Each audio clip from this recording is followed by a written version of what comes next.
ఓరుగల్లు ప్రజల కల నెరవేరుతుంది. దశాబ్దాల కాలం నాటి ఎయిర్పోర్టుకు మళ్లీ మంచి రోజులు రాబోతున్నాయి.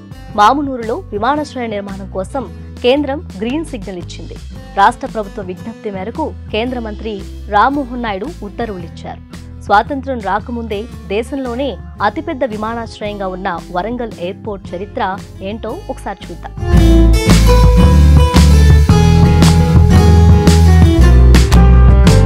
1930లో నిజాంల కాలంలో మామునూరులో విమానాశ్రయం ఏర్పాటును నిర్మించారు.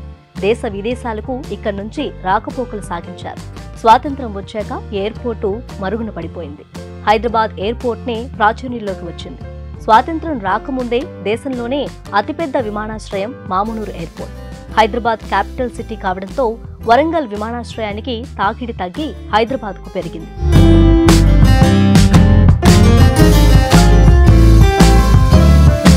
అప్పట్లో దక్షిణాసియాలోనే అతిపెద్ద విమానాశ్రయంగా ప్రసిద్ధి పొందింది మామునూరు.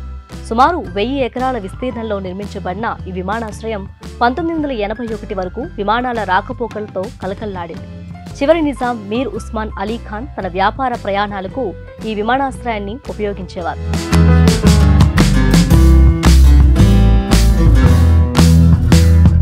1970లో ఇండో చైనా యుద్ధం నేపథ్యంలో ఢిల్లీ ఎయిర్పోర్టుపై ముప్పు ఉందని భావించి విమానాల పార్కింగ్ కోసం మామునూరులో పొడవాటి ఎయిర్షిప్ హ్యాంగర్ నిర్మించారు. 1980లో ఎయిర్పోర్ట్ మూతపడింది. ఎయిర్పోర్ట్ కోసం నిజాం కాలంలోనే 1875 ఎకరాల భూమిని కేటాయించారు.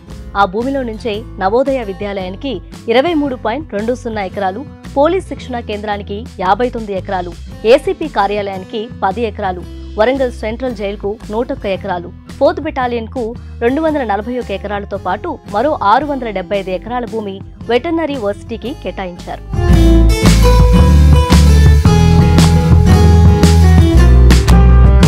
ప్రస్తుతం ఏఐ పరిధిలో 696 ఎకరాల భూమి ఉంది. అయితే పోర్ట్ ఏర్పాటుకు అదనంగా 253 భూమి కావాలని ఏఐ ప్రభుత్వాన్ని కోరడంతో ప్రభుత్వం ఆ భూముల సేకరణకు 205 కోట్లు విడుదల చేసింది. ఈ విమానాశ్రయం అందుబాటులోకి వస్తే ఇతర ప్రాంతాలకు కనెక్టివిటీ పెరగడంతో పాటు పరిశ్రమల స్థాపనకు పెద్ద కంపెనీలు ముందుకు వచ్చే అవకాశాలుంటాయి.